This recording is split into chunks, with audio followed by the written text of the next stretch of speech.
다시 성경 읽도록 하겠습니다. 성경은 창세기 23장 8절로 18절까지 우리 한 절씩 교독하도록 하겠습니다. 성경은 창세기 23장 8절로 18절까지 한 절씩 교독하도록 하겠습니다. 아브라함이 롯에게 이르되 우리는 한 친족이라 나나 너나 내 목자나 내 목자나 서로 다투게 하지 말자.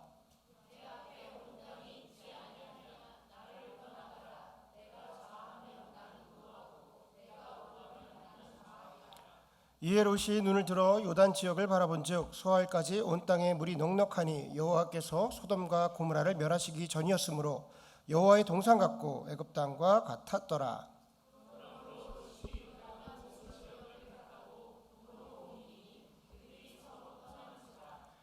아브라함은 가나안 땅에 거주하였고 롯은 그 지역의 도시에 머무르며 그 장막을 옮겨 소돔까지 이르렀더라.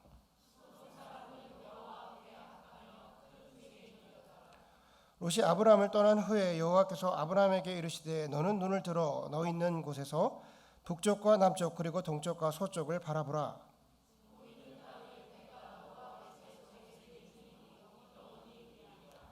내가 네 자손을 땅의 티끌같이 하리니 사람이 땅의 티끌을 능히 셀 수 있을진데 내가 자손도 세리라.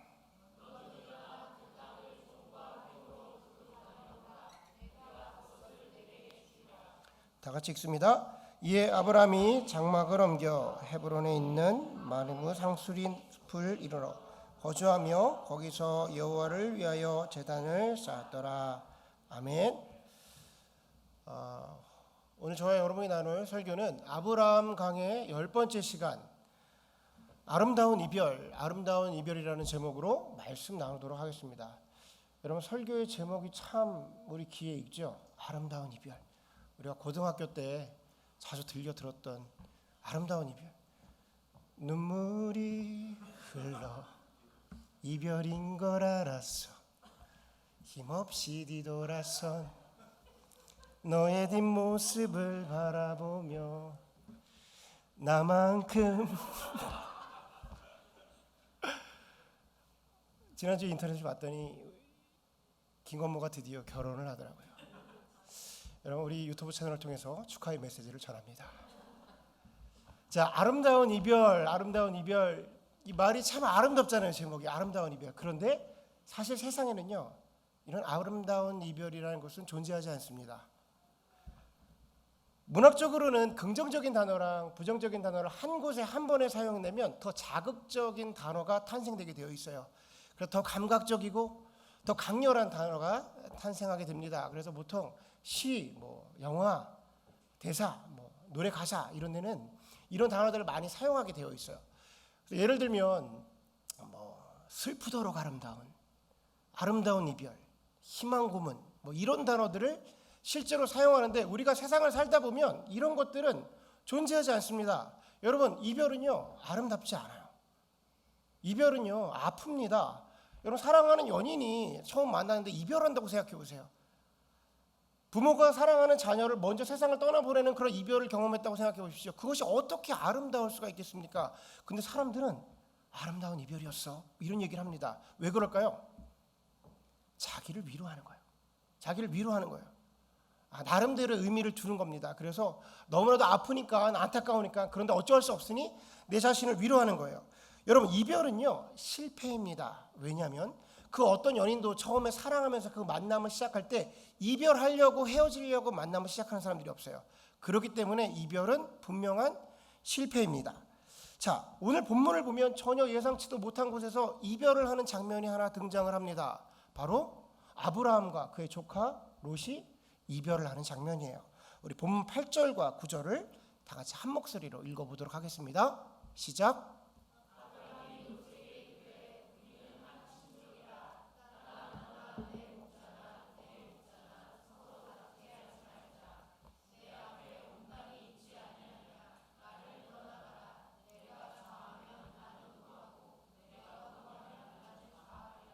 아멘. 저는 이 방금 읽었던 두 구절을 보면서 두 가지가 저의 눈에 딱 들어왔습니다. 첫 번째는 너는 나의 친족이라 라는 단어랑 두 번째는 나를 떠나가라 라는 거예요. 참 아이러니하게도 이 두 단어는 한 곳에 사용할 수가 없는 단어입니다. 성경에는요, 우리가 예전에 읽었던 성경에는 이 친족이다라는 것을 뭐라고 번역했었냐면 너는 나의 혈육이다, 고륙이다라고 표현을 해요. 벌써 어감이 강력하잖아요. 표준 세번역은 뭐라고 표현하냐면 너는 나의 한 핏줄이라라고 표현을 해요. 한 핏줄이라. 성경이 지금 말하고 있는 것은 뭐냐면 지금 이 두 사람은 뗄래야 뗄 수 없는 사람이야 라는 것을 정확하게 보여주고 있습니다. 근데 그 다음 구절에 뭐가 등장하냐면 너는 나를 떠나가라 라고 해요. 너는 나를 떠나가라. 지금 아브라함의 모습을 보면요, 참 세상 쿨한 사람 하나 등장해요. 너는 나를 떠나가라. 여러분, 이별 앞에서 이별은요 결코 쿨할 수가 없어요. 이런 노래 있잖아요. I'm so sorry, 쿨하지 못해 미안. 오늘 제가 기분이 꽤 좋은 것 같습니다. 여러분, 쿨할 수가 없는 거예요. 지금 아브라함 세상 쿨한 사람이 하나 딱 등장해서 뭐라면 너는 나를 떠나가라. 로사 떠나가라. 너 눈앞에 온 땅이 있지 않느냐. 너가 우하면 내가 좌하고 내가 좌하면 우하리라. 떠나가라. 이 표현만으로 보면요 아주 그냥 나는 관대하다예요. 나는 관대하다. 떠나가라. 근데 이게 진짜 무슨 의미를 갖고 있는 걸까요? 제가 우리 진우한테 진우야, 그딴 식으로 하려면 떠나가라. 집을 나가라 라고 말한다면 이게 무슨 뜻이에요? 집을 나가라는 건가요? 제가 좀 쿨해서 너 가라, 너 갈 길을 가라 이런 거예요? 그렇지가 않죠. 진심은 뭐예요? 가지 말라는 것이고요. 더 진심은 뭐냐면 상대방으로 하여금 내가 그렇게 하지 않겠습니다 라는 말을, 그 대답을 듣기 위함인 거예요. 만약에 이런 말을 들었을 때 롯은 이렇게 대답을 했어야 됩니다. 큰아버지, 나에게 이런 말씀을 하시면 어쩌십니까? 이 모든 것이 큰아버지의 것이 아닙니까? 큰아버지의 은혜가 아니었으면 내가 이런 것을 어떻게 가질 수가 있겠습니까? 제가 나의 종들과 나의 목동들을 잘 가르치겠습니다. 큰아버님, 그 불편한 마음을 거두어 주십시오. 이렇게 이야기를 했어야죠. 근데 성경의 흐름이 이상합니다. 10절을 보면 이에 롯이 눈을 들어 요단 지역을 바라본즉 바로 이런 얘기를 해요. 롯이 어떻게 이렇게 빨리 반응을 할 수가 있겠냐는 거예요. 어떻게 이렇게 빨리 눈을 들어서 롯을 그 요단 지역을 바라볼 수가 있었냐라는 겁니다. 지난번 설교를 통해서 지금 롯의 상태를 제가 한번 일러드린 적이 있어요. 롯이 아브라함을 생각함에 있어서 아브라함을 향해서 조금 상처를 입은 상태입니다. 왜 그러냐면 아브라함이 애굽에서 행한 일 때문에 그래요. 그 일은 롯이 생각할 때 아브라함은 아버지와 같은 사람입니다. 사라는 어머니와 같은 존재였어요. 근데 이 아버지가 애굽 땅에 들어가서 자기가 살겠다고, 자기 목숨을 지키겠다고 그의 아내인 사라를 다른 남자에게 팔아버려요. 넘겨버린 일이 발생하는 겁니다. 롯에게는 그 일이 자기의 어머니와 같은 존재를 팔아 넘기는 일이 돼버리는 거예요. 그러니까 그 안에 상처가 있는 겁니다. 물론 시간이 지나서 아브라함과 사라에게 있어서 이 외적인 문제는 다 해결이 돼요. 근데 아무도 롯에게 이게 왜 그런 일이 벌어졌는지, 어떻게 해결되었는지, 이게 그 부모에게 어떻게 훈련되었는지 이런 일체의 사과와 어떤 설명이 있지 않은 거예요. 그러니까 롯은 그 마음속에 아브라함에 대한 상실, 신뢰의 상실이 자리 잡고 있는 상태입니다. 그런데 그런 것을 다 감안한다 하더라도 지금 본문에 등장하는 9절과 10절 사이의 간격이 너무 좁아요. 9절에서 10절로 넘어가는 사이가 너무 짧은 겁니다. 성경에서 나를 떠나가라 라고 말했는데 그 다음에 바로 이에 롯이 눈을 들어 요단 지역을 바라본즉으로 넘어간다는 거죠. 성경은 이렇게 기록돼서는 안 됩니다. 성경이 어떻게 기록돼야 되냐면요, 너는 나를 떠나가라. 이에 롯이 심히 괴로워하며 고민하더라. 시간이 한참 지나 롯이 고개를 들어 요단 지역을 바라본즉 이렇게 기록이 돼 있어야 되는 거예요. 그런데 그 사이에 간격이 너무 좁게 바로 롯이 마치 처음부터 요단을 기다리고 있었던 것처럼, 처음부터 내 마음속에 요단을 바라고 있었던 것처럼 요단을 선택해버린 일이 벌어진 겁니다. 일초의 고민도 없이 요단 땅을 선택했다는 것이죠. 여러분, 설교를 시작하면서 제가 이런 얘기를 했어요. 이별은 실패입니다. 이별은 실패입니다라는 말을 했어요. 아브라함 공동체는요 지금 선교 공동체예요.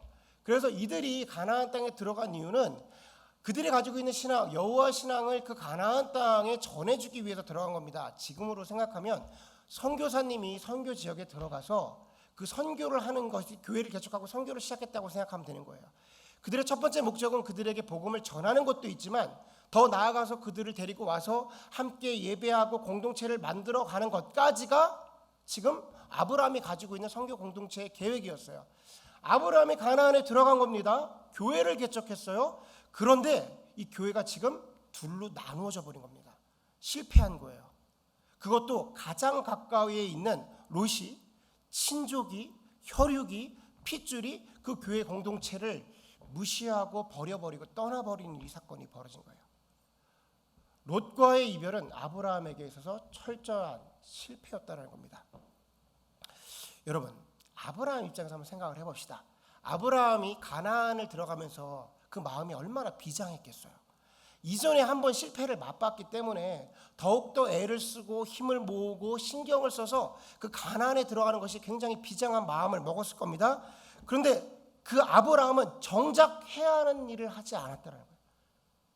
가장 중요하게 해야 하는 일을 하지 않았다는 거예요. 무엇이냐? 집안 단속을 하지 않은 겁니다. 집토끼를 잡지 않은 거예요. 집토끼를 잡지 않고 밖에 있는 토끼를 잡으려 하니까 교회가 깨져버린 겁니다. 여러분, 우리 교회가 하나님에 대한 원대한 꿈을 가지고 있으면 무엇합니까? 우리 교회가 하나님에 대한 아주 선명한 비전을 가지고 있으면 무엇합니까? 우리가 우리 안에서 예수 그리스도로 무장되어지지 못하고 우리 안에 예수로 채워지지 못하면 다 그런 것들 소용이 없는 것들이라는 거예요.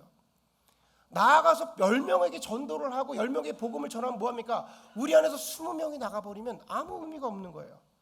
나아가서 세상을 향해서 아무리 의미 있는 얘기, 놀라운 일들을 행하면 무엇합니까? 우리 안에 실제로 예수로 채워지지 못하고 예수를 누리지 못하고 예수로 살아내지 못하면 아무런 의미가 없는 거예요.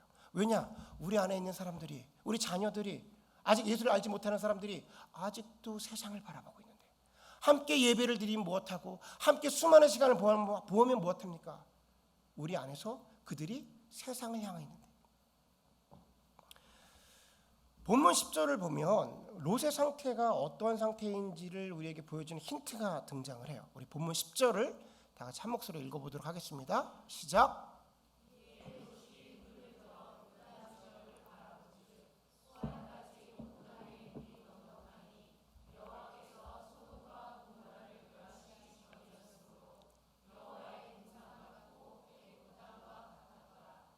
아멘. 이 본문을 보니까 요단 땅이 그러했다라는 거예요. 그러니까 기가 막히게 좋았다라는 거예요. 지금 아브라함과 롯이 실제로 이별하게 된 그 표면적인 원인은 뭐냐면 아브라함과 롯이 가지고 있던 그 양들이, 그러니까 가축들이 함께 물을 마시고 풀을 뜯을 만한 넉넉함이 없었던 거예요. 그런데 지금 요단 땅을 바라보니까 요단 땅은 그 모든 문제가 한 번에 해결될 수 있는 그런 땅이었다고 말하는 겁니다. 성경의 기록만으로 보면요, 그곳이 여호와의 동산 에덴 동산과 같았고 당시에 최고의 문명을 가지고 있던 이집트, 그러니까 애굽 땅과 같았다라는 거예요. 그러니까 정말 좋은 땅이었죠. 근데 여기서 우리가 한번 생각해 볼 것이 있습니다. 무엇이냐면 아브라함은 이 땅을 몰랐냐라는 거예요. 롯도 알고 있는 그 땅을 아브라함은 정말 몰랐겠냐라는 거예요. 아니죠, 알고 있었겠죠.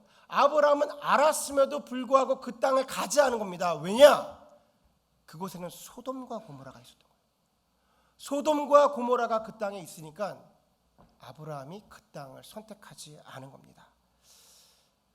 여러분, 혹시 파리지옥이라고 들어보셨습니까? 파리지옥? 저기 축구하시는 분들 그 파리지옥 아닙니다. 파리지옥이라고, 우리 식물 중에 파리 잡아먹는 식물 있잖아요. 이렇게 생겨가지고 파리가 날아와서 딱 앉으면 탁 해가지고 잡아먹는 거를 파리지옥이라고 불러요. 파리지옥 풀 뭐 이렇게 부릅니다. 근데 이거의 영어 이름이 뭔지 아세요? 영어 이름? 영어 이름이 비너스 플라이 트랩입니다. 비너스 플라이 트랩. 파리가 보기에 이게 비너스와 같이 아름다운 거예요. 너무나도 아름다운 거야. 그래서 파리가 그 아름다움에 취해서 거기에 딱 앉습니다. 그 순간 파리는 죽는 거예요. 죽는 거예요.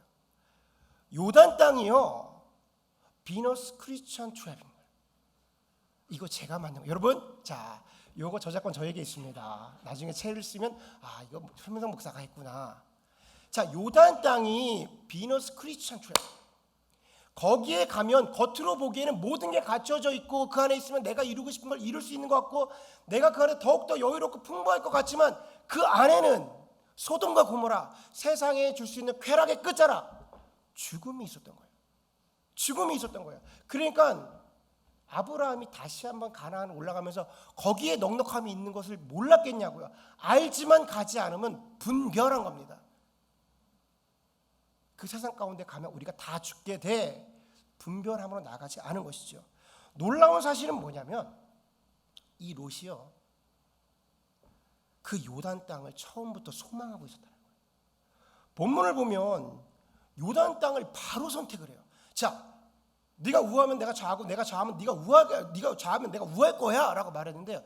이에 롯이 눈을 들어 바로 그냥 요단 땅을 선택해 버립니다. 이 말은 무슨 소리냐면 롯이 이미 그 마음속에 요단을 품고 있었던 거예요.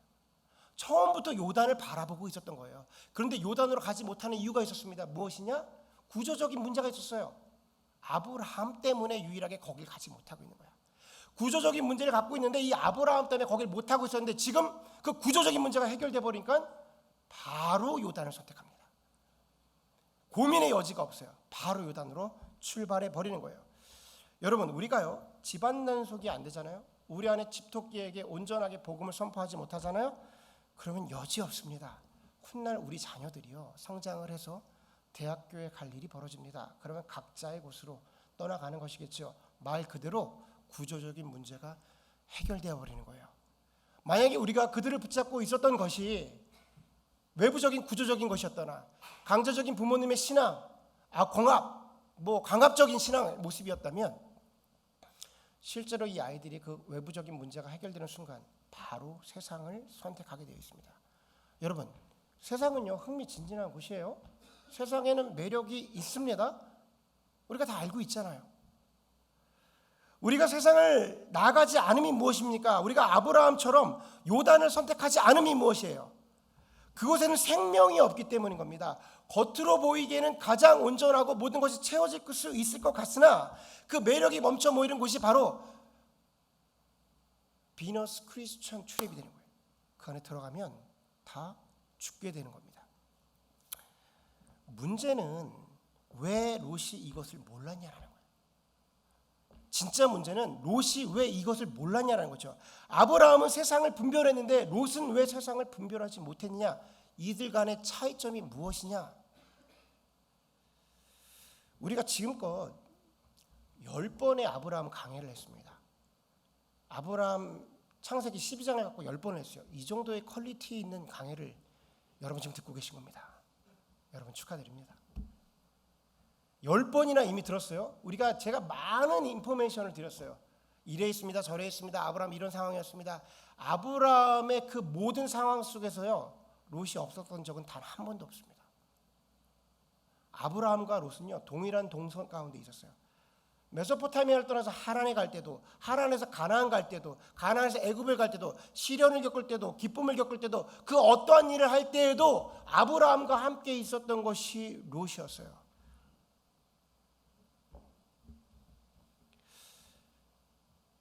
그런데 롯은 요단을 선택합니다. 왜냐? 그 모든 시간 가운데에 롯은 하나님을 만나지 못했기 때문에요. 그 모든 시간 가운데에 롯은 자기의 하나님을 만나지 못했기 때문에 바로 세상을 선택하는 겁니다. 비록 아브라함과 모든 순간이 함께 있을지는 모르지만 그 안에서 하나님을 경험하지는 못했던 거예요. 여러분, 우리 자녀들도 마찬가지입니다. 이 자녀들이 우리와 동선이 동일합니다. 주일 예배도 같이 드리고요. 수요 찬양, 수요 기도회, 목장 예배, 연합 목장, 수련회, 심지어 새벽 예배까지도 나와요. 얘네들이. 그런데 이들에게 근무하는 동선 가운데에 이들의 하나님이 만나지 못하게 되는 순간, 그들의 하나님을 경험하지 못하게 되면 훗날 이 모든 구조적인 문제가 해결되게 되는 순간 이들이 바로 세상을 선택하는 거예요. 왜냐? 세상은 비너스거든요.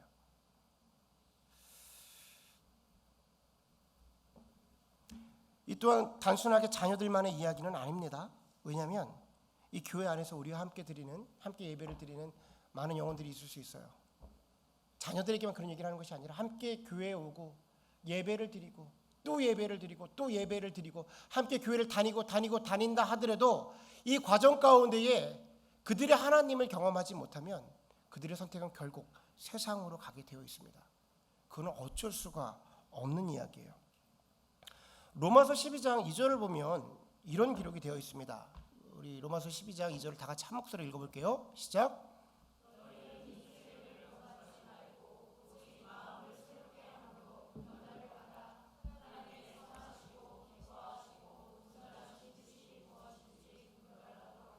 아멘. 로마서에서는 너희는 이 세대를 본받지 말아라 라고 말하면서 그 방법을 뭐라고 제시하냐면 오직 마음을 새롭게 함으로 변화를 받아 라고 얘기하는 거예요. 오직 마음을 새롭게 함으로 변화를 받으라는 건데, 여러분 우리가 살아가면서 우리를 변화시키고 우리의 마음을 새롭게 할 수 있는 것은요 예수 그리스도의 보혈밖에 없어요. 우리가 우리의 마음을 절대 변화시킬 수가 없습니다. 신앙생활을 많이 해보신 분들은 알겠지만 우리가 때때로 나의 의를 가지고 뛰기도 하고 다짐을 해보기도 합니다. 세상 가운데 잘 살아보겠다고 마음도 먹지만 진짜 나를 변화시키는 것은 무엇이에요? 어느 순간에 다짐도 합니다. 힘을 내보기도 해요. 그런데 어느 순간 내 자신을 바라보니까 너무 세상 속에 있는 거야. 너무나도 자연스럽게 언제 내가 여기까지 왔지 싶을 정도로. 왜 그러냐면 우리는 세상에서 태어났기 때문이에요. 이 세상이 훨씬 더 편합니다. 세상에서 교육받았고 세상의 가치를 갖고 살아가는 사람들입니다. 그러니까 우리가 오늘 예수 그리스도의 보혈로 내가 무장하지 않으면 너무나도 자동적으로 세상으로 나가는 거예요. 중요한 건 어색하지가 않습니다. 우리가 세상으로 나가는 거 어색하지가 않아요. 뭐가 어색하냐? 우리가 예배 드리는 게 어색해요. 우리가 예수님을 찬양하는 게 어색합니다. 그러니까 어느 순간 이런 생각이 들어요. 내가 왜 이렇게까지 해야 돼? 너무나도 많은 시간을 지금 나가는 거 아니야? 왜 그러냐면 우리는 세상이 더 익숙해진 사람들이에요. 그렇기 때문에 내가 나를 변화시키기로 달려드는 순간 한 달, 한 2달 정도는 여러분 할 수 있을 거라고 생각합니다. 그런데 진정한 변화를 일으킬 수 없어요. 진정한 변화를 일으킬 수 있는 건 오직 한 가지입니다. 예수 그리스도의 십자가의 보혈 외에는 우리를 변화시킬 수가 없는 거예요. 이게 바로 우리를 변화시킬 수 있는 유일한 힘인 거예요. 우리가 세상을 살아가야 되는데 이 보혈이 없이는 세상을 살아갈 수가 없음은, 이 보혈이 없이는 세상과 우리를 분별할 수가 없는 거예요. 이 보혈이 없이는, 이 복음이 없이는 세상 가운데 우리가 물들어져 버리면 세상이 우리를 틈타기 때문입니다. 여러분, 보혈이 뭐냐면 구약 성경에 보면 노아가 방주를 만들었을 때 그 안에 역청을 뿌리는 게 예수 그리스도의 보혈이에요. 물이 방주를 틈타지 못하는 겁니다. 구약 성경을 보면 모세가 갈대 바구니 안에 들어가게 되는데 그 갈대 바구니 안에 그 어머니가 역청을 발랐다고 그래요.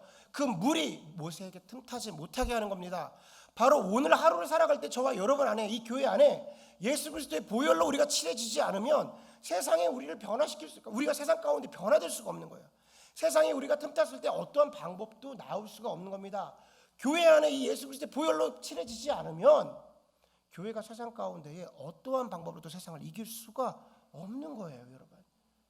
우리를 뭐로 변화시킵니까? 우리가 무엇으로 세상을 바라봐요? 물 속에서 살아가는데, 세상 속에 살아가는데 어떻게 우리가 세상을 분별할 수 있습니까? 구별점이 하나라는 거예요. 예수 그리스도의 보혈 없이는 구별되지 않는다는 겁니다. 여러분, 우리가 물 속에서, 바닷가에서 물고기를 잡잖아요. 그래서 회 처먹잖아요. 회를 딱 먹으면 회가 짜던가요? 회가 짭니까? 물 속에서 살아가는 그 짠 바다에 살아가는 그 물고기가 물속을 살아가는데 그가 물로 전염되지 않는 거예요. 짠맛이 나지 않은 겁니다. 왜? 구분되어 있는 거예요. 우리가 세상을 살아가면서 무엇이 우리에게 예수 그리스도를 믿는 방법으로 구별되게 하느냐? 예수 그리스도의 보혈이 없이는 안 되는 겁니다. 그래서 그 예수 그리스도의 십자가는 오늘도 우리에게 필요한 거예요. 한 번의 사건으로 끝나는 것이 아니라 오늘 내가 예수 그리스도를 묵상하지 아니하고 그 예수 그리스도의 보혈로 나를 덮지 아니하면 나도 모르게 너무나도 자연스럽게 세상 가운데 있는 겁니다.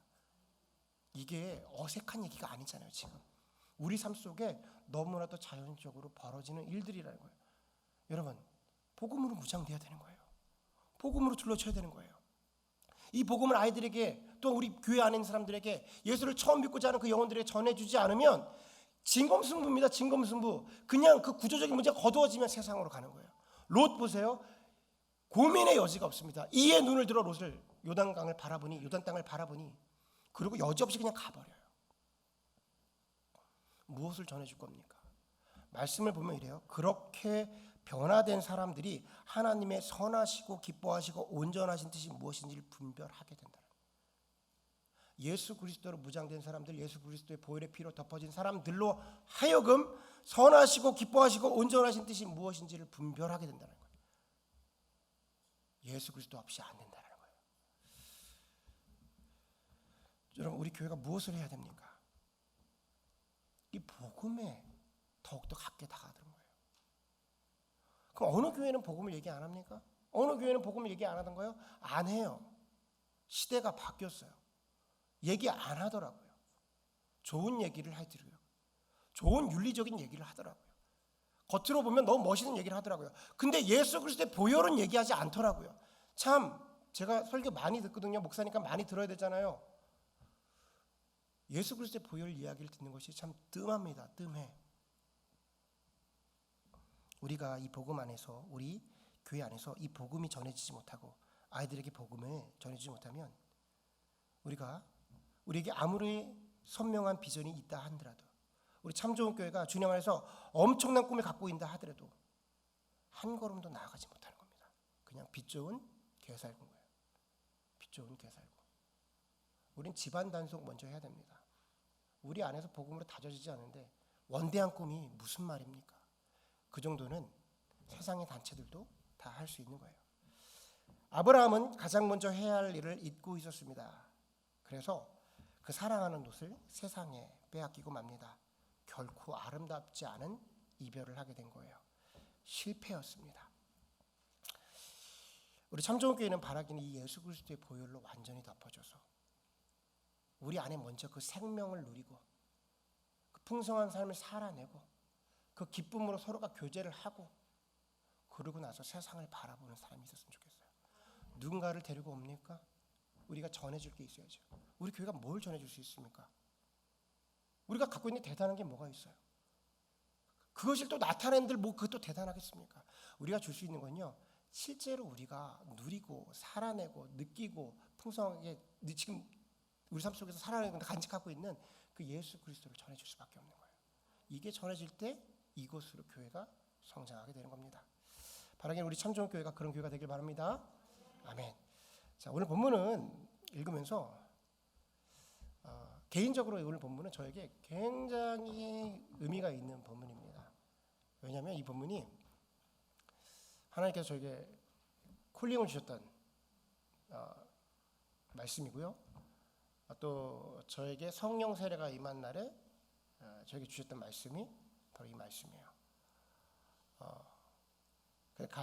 간단히 간증하려고 그냥 넘어갈 수가 없어요. 제가 이 본문을 넘을 때마다 넘어갈 수가 없어서 아주 간략하게나마 간증을 하고 설교를 마무리 짓도록 하겠습니다. 제가 미국을 살면서 하나님께서 저의 고개를 들게 하신 적이 있어요. 저는 미국에서 유학을 하고 오면서 내가 되게 잘할 거라, 잘 될 거야 라는 생각을 갖고 있었어요. 미국에 가게 되면 내가 잘 살아봐야지 뭐 이런 생각도 합니다. 처음에는 유학으로 오게 됐습니다. 한 1년 정도 어학연수, 그 당시 때 뭐 흔했던 어학연수를 하러 왔어요. 어학연수를 하고 와서 한 3개월 정도가 지났더니 유학 올 때 이런 얘기를 많이 저한테 해줬어요. 3개월이 지나면 기가 트이고 6개월이 지나면 말을 하게 돼. 구라. 말도 안 되는 소리. 6년이 지나도 10년이 지나도 말도 안 되는 소리. 제가 알았죠. 저는 이게 빠른 사람입니다. 3개월이 지나서 나에게 그런 역사는 이루어지지 않아. 그런데 군대를 제대하자마자 나와서 그 돈이 너무 아까운 거야. 왜냐하면 당시에는 유학이 참 만만치 않았습니다. 지금도 만만치 않지만 그냥 어학원을 다녔는데, 이 러커스 안에 있는 어학원을 다녔는데 거의 한 뭐 4학기로 나눠준 한 학기에 한 2,500불, 3,000불씩 나가는 거예요. 그러니까 한 학기에, 그러니까 4개로 나눠져 있었는데 한 학기에 거의 6,000불씩 나가는데 너무 큰 돈이야. 그리고 돈, 렌트비는 렌트비도 내야 되지, 보험은 보험대로 내야 되지. 야, 이거 안 되겠다. 나에게 어떠한 변화도 없을 거니까 돈을 벌자라고 생각했습니다. 돈을 벌어서 학교를 때려치고 그 순간부터 돈을 벌기 시작했어요. 별의별 거 다 했습니다. 그 중에 한 가지가 뭐였냐면 당구대를 설치하러 다녔어요. 당구대. 그래서 뉴욕에 있는 당구장에 당구대를 막 설치해주고, 또 이 진짜는 뭐냐면 이 잘 사는 사람들의 집에 이 당구대가 지하실에 가구처럼 들어갑니다. 그러니까 주희씨 같은 집에 이렇게 들어가면, 잘 사는 사람들 집에 들어가면 가라지가 한 3개씩 있는 집에 지하실에 보면 장식품으로 이걸 갖다 놓는 거야. 이게 이 일이 약간 노가다입니다. 왜냐면 이게 당구대가 엄청나게 무거운 돌로 돼 있어요. 그래서 이걸 옮기다가 이 수레를 잘못하면 발 같은 걸 찌면 발이 막 이제 막 깨지고 뼈가 상하고 그래요. 아주 조심히 하면서 무슨 생각이 들었냐면 이거 괜찮은데? 이거 괜찮더라고. 제가 마음속 무슨 생각했냐면, 야, 이거를 기술을 완전히 배워서 당구장 한 3개 정도 돌리면서 내가 창고를 돌려서 기술을 가지고 돌리면서 교회에 성실하게 장로로 교회를 섬겨야겠다, 이런 마음을 갖고 있어요. 그냥 가라지 3개 정도 사는 집에 살아야지, 미국에서. 이런 마음을 먹었는데 정작 하나님이 미국에 남게 해주신 마음은 제가 2가지 마음이 있었어요. 공부를 때려쳤으니까 신분이 죽었을 거 아닙니까? 신분도 죽고 여러 가지 이제 뭐 안 좋은 상황이 되었을 때 그때 마음속에 하나님께서 한국을 보내시질 않는 거예요. 그때는 뭐 이렇게 선명한 하나님 뜻 이런 것도 아니었습니다. 그냥 마음속에 한국을 가면 안 될 것 같아. 당시에 이 교회에 한 5명 정도 청년이 있었고 한 8명 정도의 성도가 있었는데 이 교회를 위해서 내가 가면 안 될 것 같은 이상한 마음, 한 번도 들어보지 않은 이상한 마음이 있었어요. 근데 그 당시 때는 이미 신분이 다 죽어서 가야 돼. 공부도 하지 않을 거고 아무것도 하지 않을 거야. 근데 마음속에 한국을 떠나지 않게 하는 선한 부담이 있었어요. 그런가 동시에 당구장을 돌리면서 내가 세상을 잘 살아보고 미국에서 살 수 있을 것 같더라고. 왜냐하면 기술을 배웠는데 그때 기술을 알려주신 분이 있었는데, 한국에서 이거 영업 비밀을 얘기해도 되나 모르겠네. 당구대를 1,000불에 떼워가지고 3,000불에 팔더라고. 그냥 앉은 자리에서 내가 기술만 있으면 2,000불씩 딱딱 떨어져. 야, 이거야. 당구대 5대만 말아도 10,000불 됐어. 가라지 다 해가지고 내가 살아야겠다. 하나님이 정작 남게 하신 거는 하나님의 교회를 향해서 마음을 주셨는데, 저는 세상을 바라보면서 그렇게 살아야겠다라고 마음을 먹은 거야. 그러면서 이 당구대를 설치하려면 큰 밴을 갖고 다니는데 어느 날 제가 경찰을 만납니다. 경찰을 만나고 35마일 존에서 30마일 존에서 35마일로 갈렸다고 나를 잡더라고. 그러면서 면허증이 어딨냐고 그래서 없다고 그랬더니 이제 막 티켓을 끊기 시작합니다. 그 차가 이상해 보였는지 그 인슈런스를 보는데 인슈런스가 또 없네. 우리 사장님이 있을 줄 알았지 없네. 내려서 차를 이렇게 잡으래네. 여러분 해보셨습니까? 이렇게 잡고, 자, 그래서 차를 그 자리에서 토잉 당했어요. 길거리에 나랑 스페니쉬 한 명하고 같이 서 있어. 아무것도 없게. 그러고 나서 내 마음이 추방당할 것 같은 거야. 세상을 향해서 내가 가라지 3개 있는 집에 살면서 떵떵거리면서 살려고 했는데 추방당할 것 같이 아주 내 마음을 낙담하게 만드시는 거야. 근데 그때 티켓만 얼마를 받았냐면 페널티만 1,400불을 받았어요. 근데 그 1,400불이 당시에 내 마음속에 어땠냐면 14,000불 같더라고. 14만 불 같더라고요. 전화해서 엄마 티켓을 끊었네? 140만 원 보내줘. 할 수 있지 않습니까? 그런데 말도 꺼내지 못하는 거야.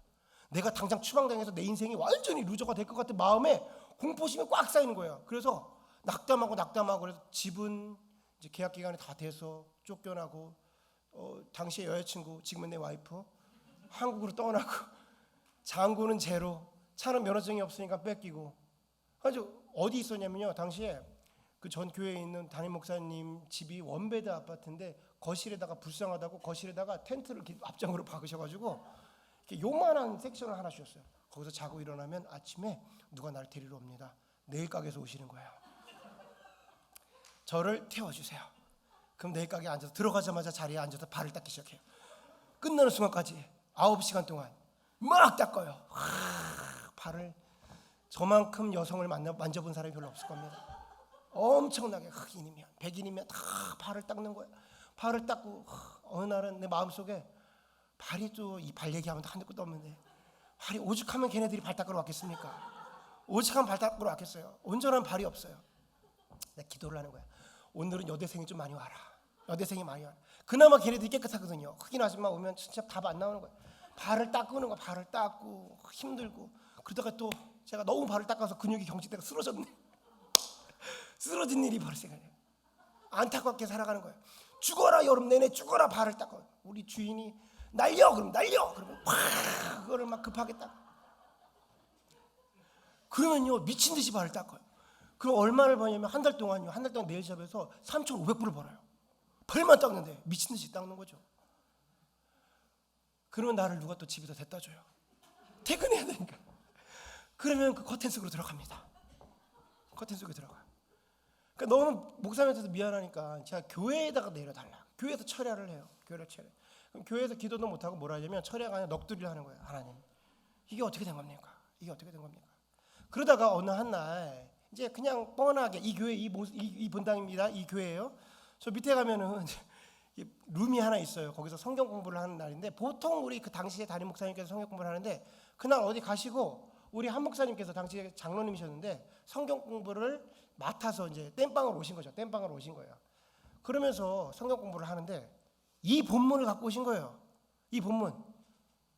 롯이 요단 땅을 바라보고 아브라함의 고개를 들게 하고 이 본문을 딱 하는데 본문을 딱 읽으시는데 제 마음속에 막 꽁꽁꽁꽁 하는 거예요. 롯이 요단 땅을 딱 바라보는데 제가 미국 땅을 바라본 것 같이 필름이 샥 지나가는 거야. 아 진짜 그냥 하나님의 동상 같더라고. 미국이 진짜 애굽 같더라고요. 여기서 다 될 것 같았어. 나 정말 금방 벤치 탈 줄 알았어요. 나 진짜 그 캐딜락 검정색 타고 다니면서 나 그거 진짜 금방 할 줄 알았어요. 근데 발을 그렇게 닦고 있네. 죽어라 닦고 있는 거예요. 근데 갑자기 우리 목사님께서 그냥 넘어가면 되는데 민성 형제 힘들지 그런 거예요. 아 왜 나한테 갑자기 그래. 그 순간 제가 그냥 또 막 엉엉 울면서 너무 힘들어요. 내가 진짜 저 발 닦기 싫어 그랬단 말이야. 아 진짜 이게 정확한 워딩입니다. 발 닦기 싫어요. 너무 힘들어 그랬어요. 제 마음 속에서 너무 큰 상처를 준 거예요. 근데 그때 이미 제가 성령 세례가 그 당시에 임하는데요. 왜 이렇게 제가 원래 그렇게 그런 걸 표현을 안 하는데 이미 목사님이 말씀하시기 전에 성령님이 내 말을 막 터치하는데 그때 표현은 제가 이렇게 표현합니다. 나야가라 폭포가요. 한 3초 만에 내 마음속 확 들어오는 느낌이에요. 제가 주체를 할 수가 없는 거예요. 그러니까 막 뒤틀리는 거야. 막 뒤틀리는 거야. 너 이상해 보였나 보지? 그러니까 목사님께서 그 당시에 민성이 형제 힘들지 그러는데 막 갑자기 눈물이 막 터져나오고 막 제가 어지간하면 그렇게 창피한지도 안 하거든요. 근데 막 너무 힘들어요. 막 그러면서 그러시면서 하시는 일이 있는데 그러시면서 막 그 상황이 벌어지니까 거기 앉아있던 한 5명 들고 있었거든요. 얼마나 민망하고 서로가 이 상황을 어떻게 수습해야 되나 싶기도 하고 그랬겠습니까? 근데 그때 하나님께서 제 마음속에 무슨 얘기를 하는데 막 울면서 제가 다시 만약에 하나님이 나에게 신분을 주시고 이 땅을 살아가게 하신다면 미국을 살아가게 한다면 제가 신학을 하겠습니다 하는 거예요. 으악 엄청난 얘기를 하는 거죠. 왜냐하면 그게 신학을 하는 건 그래 놀라운 일은 아닌데 저한테 그게 놀라운 일은 뭐였냐면 저는 제 입에서 그런 말 하면 안 돼요. 왜냐하면 저는 목회자가 그러니까 저 같은 사람이 목회자 하면 안 된다고 생각했어요. 나실인 거룩하게 선별된 이들 그런 애들이 하는 거라고 생각을 했어. 왜 그러냐면 저희 아버님이 목회자였는데 우리 아버님과 아버님 친구들 그 졸개들 막 그 목사님들 있거든요. 이 목사님들이 그리 좋지 않았어요.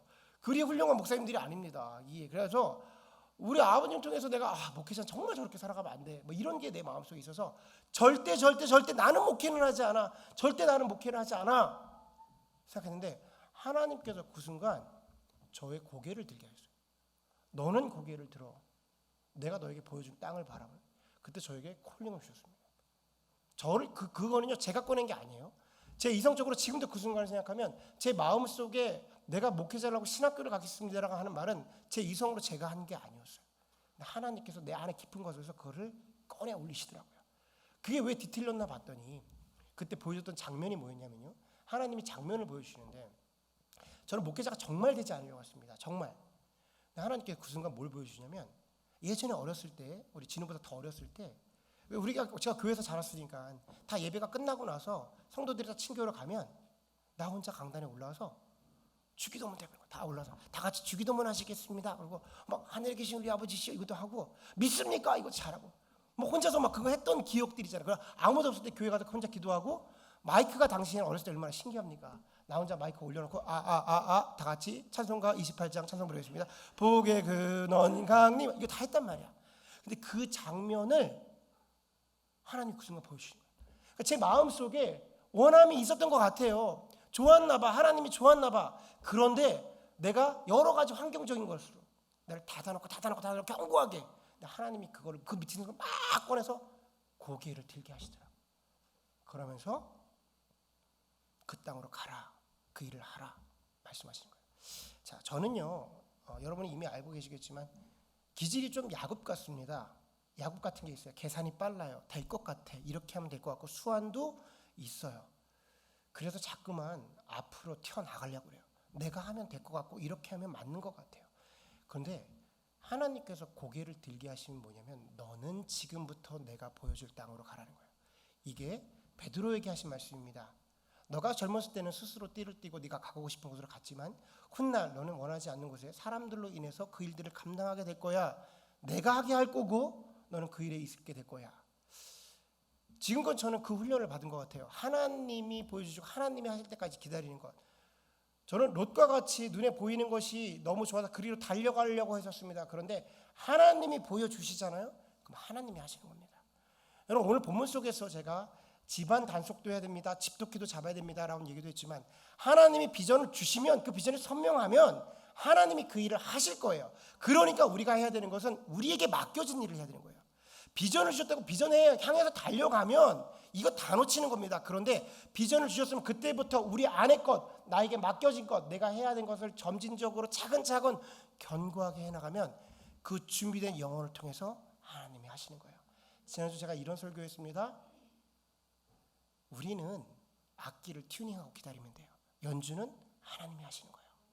우리가 견고하게 우리 삶 속에서 정결하게 하나님의 마음과 그 뜻을 합치려고 애를 쓰고 그 안에 복음으로 무장되고 예수 그리스도의 우리 교회를 덧입혀가지고 우리 안에 예수를 누리면 그때부터 우리 교회를 통해서 저와 여러분을 통해서 그 연주는 하나님이 하십니다.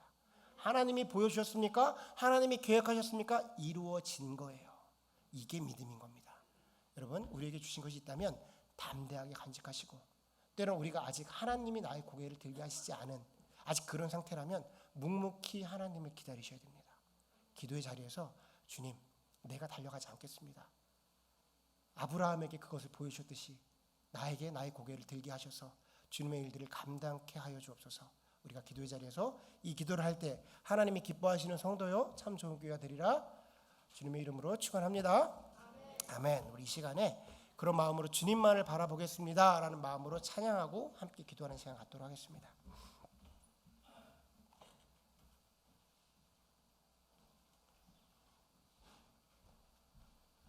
우리 자리에서 다 같이 일어나서 한번 찬양하도록 하겠습니다.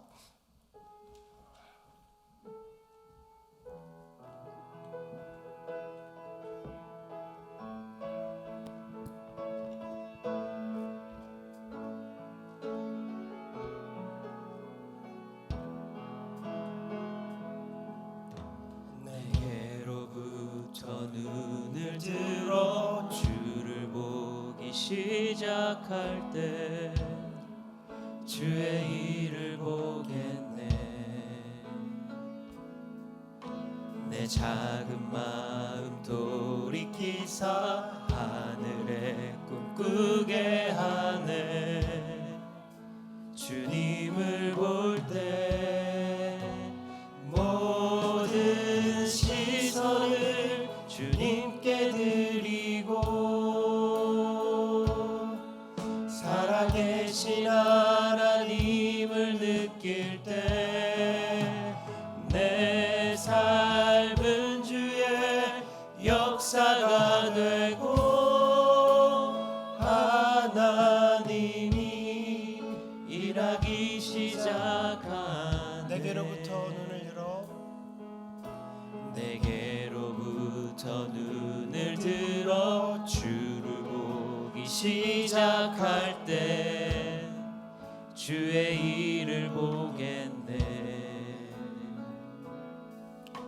내 작은 마음 돌이키사 하늘에 꿈꾸게 하네.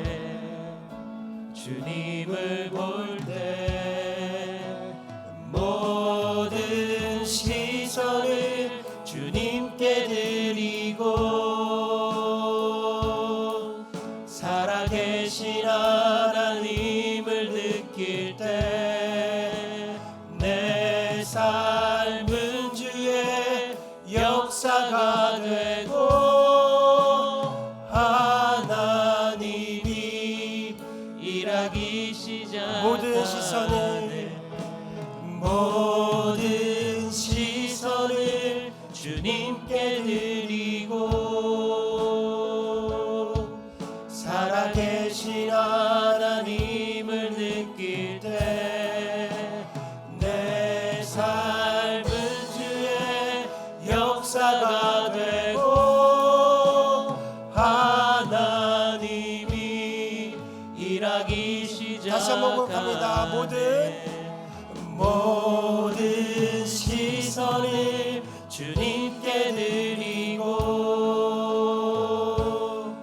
살아계신 하나님을 느낄 때 내 삶은 주의 역사가 되고 하나님이 일하기 시작하네.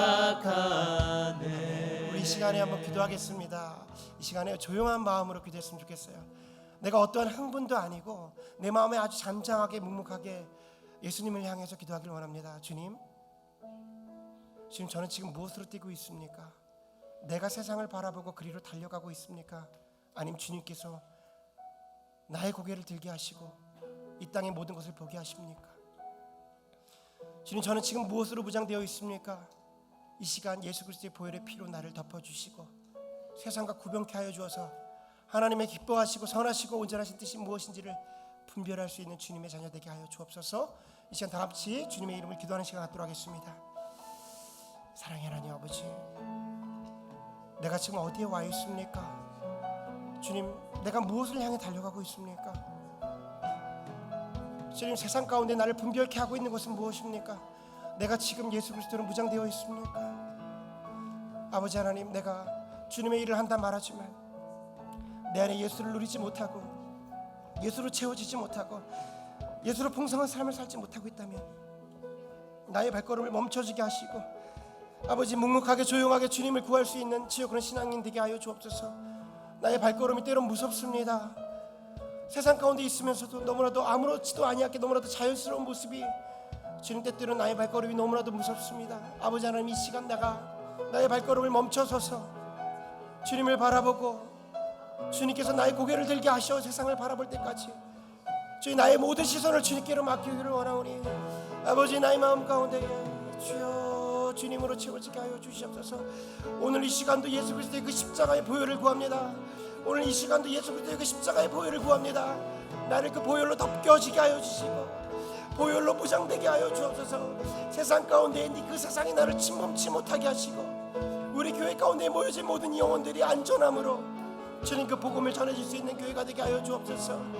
주님, 그렇게 단단해진 교회가 되어서 그 음을 주님께로 마치고 그 뜻을 주님께로 마칠 때 주님께서 연주하심을 보겠습니다. 내 삶이 역사가 되어지고 내 삶이 주님이 원하시는 그 뜻을 살아갈 때 아버지 하나님 기도하게 하여 주옵소서.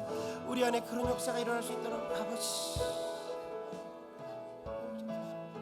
우리 가운데 그런 역사가 일어나게 하여 주옵소서. 우리 이 시간에 우리 교회를 위해서 함께 기도하는 시간 갖도록 하겠습니다. 우리 교회가 주님, 우리 마음을 모아서 주님의 뜻에 합당한 그 뜻을 구합니다. 지금 우리가 정결하게 주님께 예배하고 그 뜻을 주님께 마치고자 할 때 주님, 우리를 통하여서 주님의 그 연주를 행하여 주옵소서. 주님의 그 계획을 이 땅 가운데 행하여 주옵소서. 주님의 뜻을 구하는 기도를 하도록 하겠습니다. 사랑의 하나님 아버지, 이 시간 가운데에 우리 교회가 주님의 뜻에 합당한 교회가 되기를 원합니다. 우리 교회가 주님, 한두 사람이 이런 비전을 제시하고 이런 것을 제시한다고 그리로 달려가는 주님, 저러나 우러나 치우치는 그렇게 주여 자주동하는 그런 교회가 되지 않도록 주님, 우리를 붙잡아 주시옵소서. 그 뜻이 하나님의 뜻이면 모든 이들이 그 하나님의 뜻을 깨닫게 하여 주옵소서. 그 뜻이 정말 하나님의 것이라면 우리 모두가 그것을 나눌 수 있는 교회가 되게 하여 주옵소서. 주님, 우리 교회가 주님의 뜻에 합하고 그 뜻에 합치려고 하고 최대한 그 뜻을 맞추려고 할 때 주님, 우리가 할 것은 그거밖에 없습니다. 주님께서 연주하실 것이고 주님께서 행하여 주실 것이고 주님이 나타나실 것입니다. 우리가 주여 교회를 어떻게 하겠다고 사람을 모으겠다고 주여 그 규모를 크게 하겠다고 주님, 그런 허다한 것에 매이지 않게 하여 주옵소서. 이 교회가 가장 본질에 충실하고 가장 온전한 음으로 주님의 마음에 주여 그것을 맞추기 위해서 끝까지 기도하고 달려갈 때에 아버지 하나님, 우리 가운데에 주님의 일을 행하여 주옵소서. 씨 뿌리는 교회가 되기를 원합니다. 눈물로 씨를 뿌리는 자에게 기쁨으로 그 단을 거두리라 말씀하셨사오니 오늘도 기쁨으로 지어 눈물로 씨를 뿌려 세상을 향해 우리 자녀들을 세우기 위해서 우리에게 맡겨준 영혼들을 세우기 위해서 애를 쓸 때에 아버지 하나님, 지어 기쁨으로 건을 다루는 단을 거두는 곡식을 단을 거두는 놀라운 역사가 우리 가운데 일어나게 하여 주옵소서. 아버지, 이 교회가 주님의 뜻에 합할 때에 그때부터 주님이 움직이십니다. 그때부터 주님이 행하실 것입니다. 주님, 우리를 사용하여 주시고 주님의 뜻을 이 땅 가운데 행하여 주시옵소서.